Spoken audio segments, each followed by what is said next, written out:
Baiklah,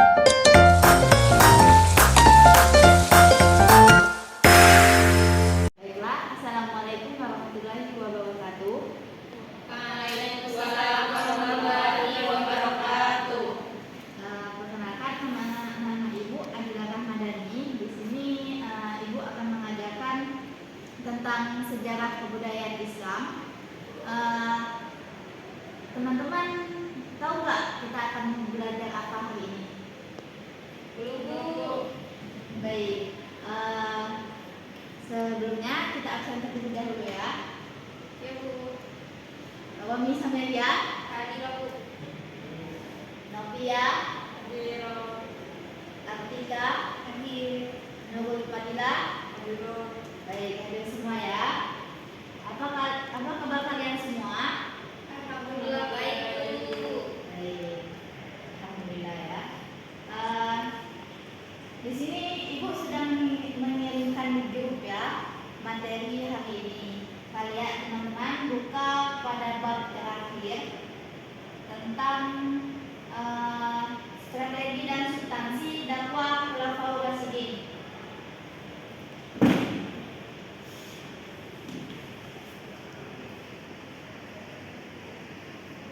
Baik, kita akan belajar tentang strategi dan substansi dakwah Khulafaur Rasyidin.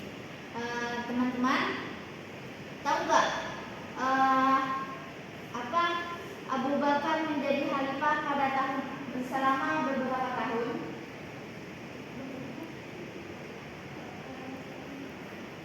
2 tahun. Tahu nggak? Pada berapa tahun Abu Bakar menjadi khalifah? 2. Baik, 2 tahun. Pada tahun berapa? 632 sampai 634 Masehi. Oke, nah.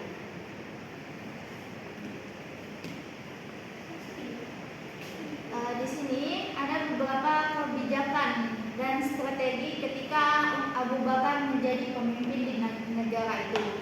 Yang pertama itu ada pembukuan Al-Quran, yang mana pada saat pembukuan Al-Quran mengalami perang Riddah, yang mana dapat menimbulkan banyak korban, termasuk para penghafal Al-Quran. Hal ini sangatlah penting karena sangat merugikan para penghafal Al-Quran. Para penghafal Al-Quran itu akan gugur. Lalu akibatnya, kalian tahu nggak akibat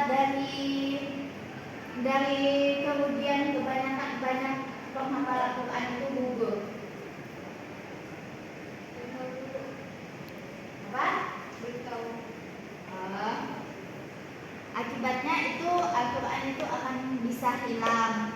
Dengan hal itu Umar bin Khattab berusaha memberi usulan atau saran kepada Abu Bakar bahwa Umar bin Khattab ini memberi saran tentang apa ya? Pembukuan Al-Quran. Ya, tentang pembukuan Al-Quran ini memberi pengumpulan data seorang penghafal Al-Quran agar tidak kepada para sahabat yang masih hidup. Setelah itu, tetapi Abu Bakar ini masih ragu tentang usulan yang diberikan oleh Umar bin Khattab. Setelah dipikir-pikir Abu Bakar ini akhirnya luluh juga dengan sarannya Umar bin Khattab. Teman-teman tahu nggak Umar bin Khattab ini Abu Bakar ini menugaskan kepada siapa untuk mengumpulkan data seorang penghafal Al-Quran? Ali bin Abi Thalib. Oke. Zaid bin Sabit. Mengapa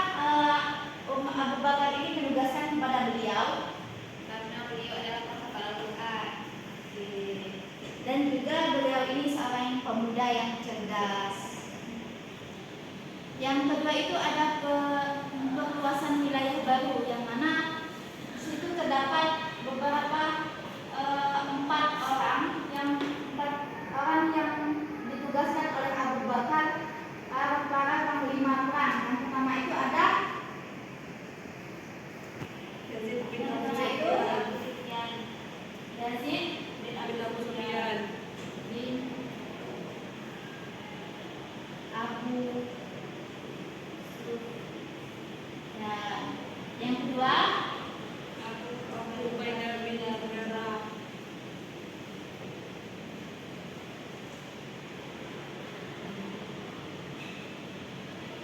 yang ketiga Abu bin Anas.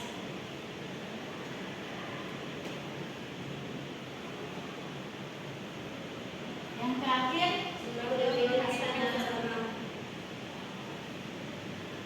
Bil bin Hasanah. Nah, tidak hanya itu, tetapi ada juga bantuan dari dapat dikuatkan lagi dari datangnya pasukan Khalid ibnu Walid yang berjumlah lebih kurang dari 1.500 orang. Nah, lalu yang kedua itu ada kebijakan dan strategi Umar bin Khattab. Teman-teman tahu nggak dari kebijakan dan strategi Umar bin Khattab ini? Ada beberapa, ada 4. Tolong Novia bayangkan. Yang pertama itu ada pengembangan wilayah Islam pada masa pemerintahan Umar bin Khattab. Usaha pengembangan wilayah Islam terus dilanjutkan. Kemenangan dalam perang Yarmuk pada masa Abu Bakar membuka jalan bagi Umar untuk menggiatkan lagi usahanya. Yang kedua itu ada mengeluarkan undang-undang di antara jasa dan peninggalan Umar bin Khattab. Selama ini ia menjabat sebagai khalifah adalah menertibkan pemerintahan dengan mengeluarkan undang-undang, diadakan kebijakan peraturan perundangan mengenai ketertiban pasar, ukuran dalam jual beli, mengatur kebersihan jalan dan lain-lain. Yang ketiga yaitu ada membagi wilayah pemerintahan dan membentuk beberapa dewan. Oke, itu ya ada empat kebijakan dan strategi pada Umar bin Khattab. Yang ketiga itu ada kebijakan dan strategi Umar bin Affan. Di situ ada empat juga. Yang pertama itu ada perluasan wilayah, yang kedua itu ada standarisasi di Al-Quran, yang keempat itu ada pengangkatan penjabat negara, yang terakhir itu ada pembangunan fisik. Nah, lalu ada yang terakhir ada kebijakan dan strategi Ali bin Abi Thalib.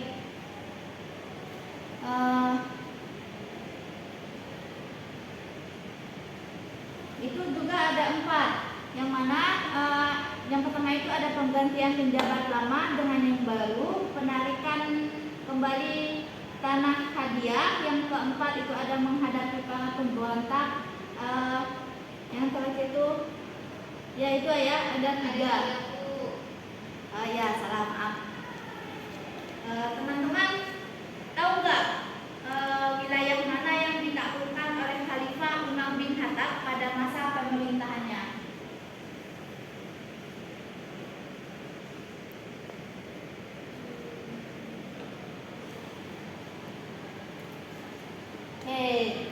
Di situ ada 4 wilayah. Yang pertama itu ada wilayah Persia, yang kedua itu ada wilayah Syam, yang ketiga itu ada wilayah Mesir, dan yang keempat itu ada wilayah Armenia.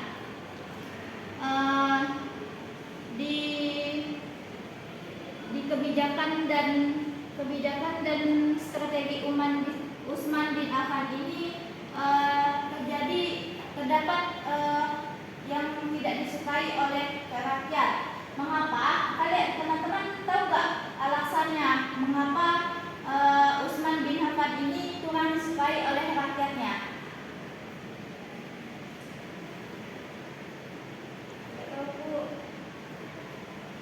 Tahu ya?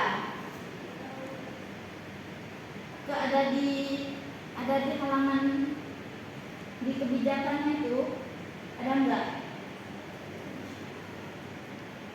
Alasannya Utsman bin Affan ini tidak banyak disukai oleh rakyatnya yang Umar bin Khattab ini mengusulkan pengumpulan Utsman ini memiliki pengangkatan kerabatnya dalam pemerintahan, yang mana Utsman ini banyak mengangkat keluarganya dari Bani Umayyah ke posisi penting yang menimbulkan ketidakpuasan di kalangan umat Islam. Lalu di sini kan terdapat kebijakan yang pertama itu ada kebijakan Umar bin Khattab, kebijakan dan strategi Abu Bakar dan As-Siddiq. Nah, di situ terdapat pembukuan Al-Quran ya. Nah, di situ terdapat usulan yang diberikan oleh Abu Bakar itu diberikan Umar bin Khattab. Mengapa Umar bin Khattab ini memberikan usulan kepada Khalifah Abu Bakar agar diadakan pengumpulan Al-Quran? Kalian tahu nggak apa alasannya? Kalian nggak tahu ya? Itu ada di bagian mana tuh?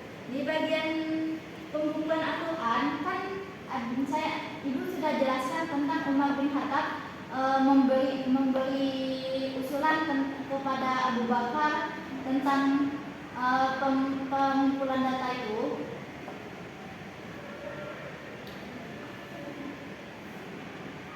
Di bagian kebijakan dan yang mana? Di bagian kebijakan dan strategi Abu Bakar As-Siddiq di halaman 87 kan udah Ibu jelaskan awalnya bahwa Umar bin Khattab ini memberi usulan agar Al-Quran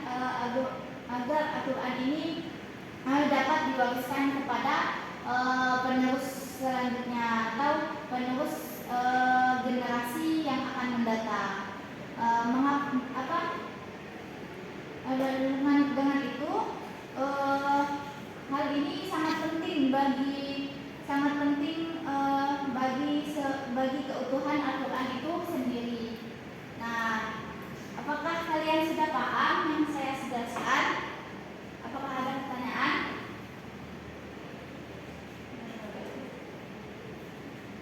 Baik, jika tidak ada pertanyaan, di sini Ibu akan membagikan dua kelompok ya, 1, 2, 3, dan 4.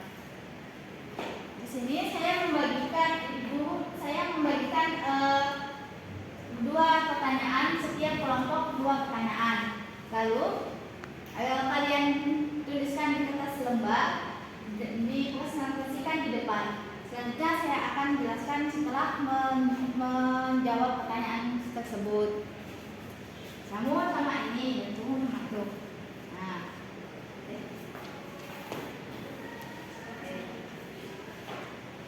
sudah masing-masing sudah dapat kertas ya. Ibu kasih waktu 3 menit dalam menjawab pertanyaan tersebut.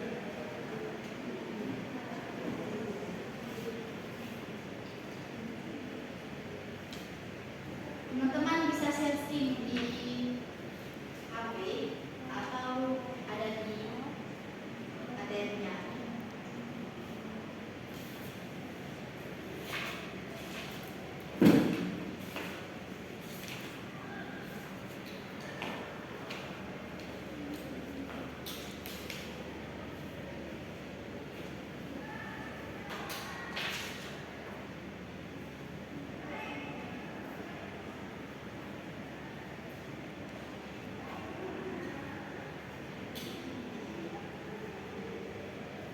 Bu, ini kan ada 2 pertanyaan. Ya. Ini kan ada 2 kelompok. Satu orang, satu orang. Jadi satu dia yang jawab pertanyaan, satu saya jawab. Ini satu perwakilan nanti maju ke depan menjawab pertanyaan yang telah kalian diskusi. Lalu teman satunya menyimpulkan dari jawaban kalian. Nanti tertinggal. Oh.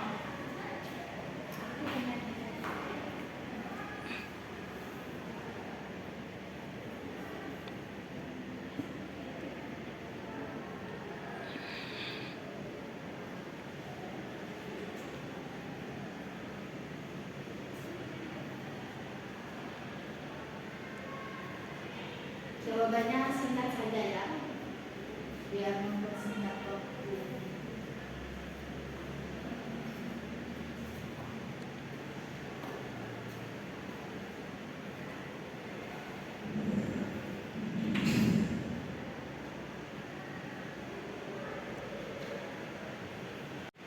Baik, apakah sudah, teman-teman? Oke, waktunya 1 menit lagi ya. Singkat saja jawabannya. Yang singkat saja.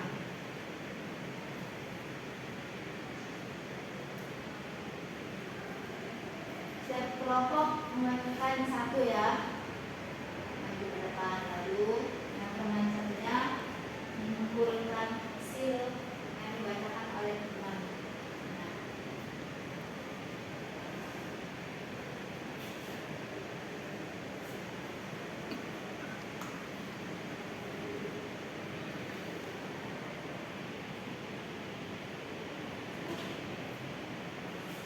sudah ya? Pas sudah selesai, teman-teman. Oh, nggak ada suaranya.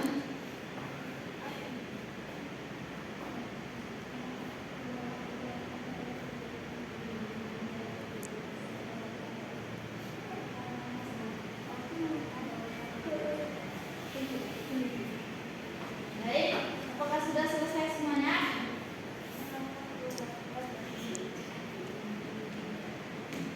Halo teman-teman, sudah. Oke, kelompok siapa yang ingin maju pertama kali? Oke, selamat maju. Baik, pertanyaan pertama. Sebutkan kebijakan-kebijakan Khalifah Abu Bakar As-Siddiq pada awal pemerintahannya. Nah, jawabannya pembukaan Al-Quran dan perluasan wilayah baru. Nah, soal kedua itu, mengapa Umar bin Khattab mengusulkan kepada Khalifah Abu Bakar agar dia adakan pengumpulan Al-Quran? Nah, jawabannya karena mengkhawatirkan Al-Quran yang gugur dalam perang Yamamah. Oke, baik, teman yang satunya simpulkan hasil dari apa yang dibacakan oleh anggota. Ya, jadi yang pertama itu kan mengenai kebijakan apa saja dalam Khalifah Abu Bakar As-Siddiq. Ada dua, yakni pembukuan Al-Quran dan perluasan wilayah baru. Dan untuk mengapa Umar bin Khattab mengusulkan kepada Khalifah Abu Bakar agar diadakan pengumpulan Al-Quran, itu karena beliau mengkhawatirkan Al-Quran akan gugur dalam perang Yamamah.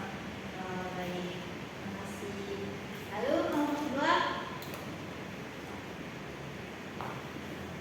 Baik, di sini saya akan menjawab yang pertanyaan pertama, yaitu sebutkan 4 wilayah yang dilakukan oleh Khalifah Umar bin Khattab pada masa pemerintahannya. Jawabannya itu yang pertama itu Syam atau Suriah, Lebanon, Yordania, dan Palestina. Yang kedua yaitu ada Persia atau Iran dan di sekitarnya. Yang ketiga yaitu Mesir. Yang keempat itu Armenia dan Azerbaijan. Yang pertanyaan kedua itu, mengapa Utsman bin Affan kurang disukai oleh rakyat? Jelaskan satu saja.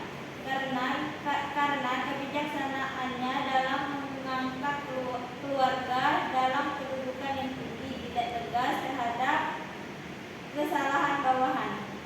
Baik, terima kasih. Lalu anggota satunya. Oke Bu, saya izin menyimpulkan dari dua pertanyaan tersebut. Yang pertama itu beberapa daerah yang dikuasai oleh Ali bin Abi Thalib itu ada Suriah. Oke. Ada beberapa daerah yang dikuasai oleh Umar bin Khattab. Itu ada Suriah, Mesir, kemudian ada Syam. Nah, kemudian mengapa Umar bin Khattab masyarakat karena Usman bin Khattab ini tidak disukai Usman bin Affan tidak disukai Usman bin Affan tidak disukai oleh masyarakat itu karena dia itu kayak kebiasaannya mengangkat kerabatnya sendiri gitu, jadi kayak tidak tegas terhadap kerabatnya sendiri. Oke. Baiklah.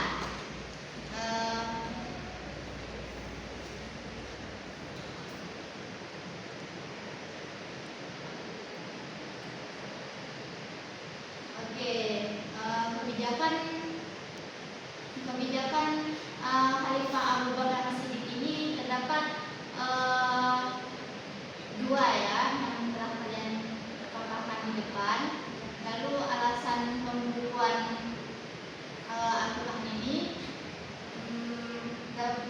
seperti kalian jelaskan tadi, Abu Umar bin Khattab ini mengkhawatirkan tentang kegugurannya Al-Quran. Lalu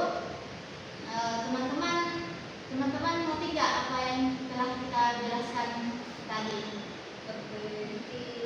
Baik, itu saja yang dapat ibu sampaikan. Mohon maaf apabila ada kesalahan dan mohon maaf kepada Allah saya mohon ampun. Wabillahi taufiq wal hidayah. Wassalamualaikum warahmatullahi wabarakatuh.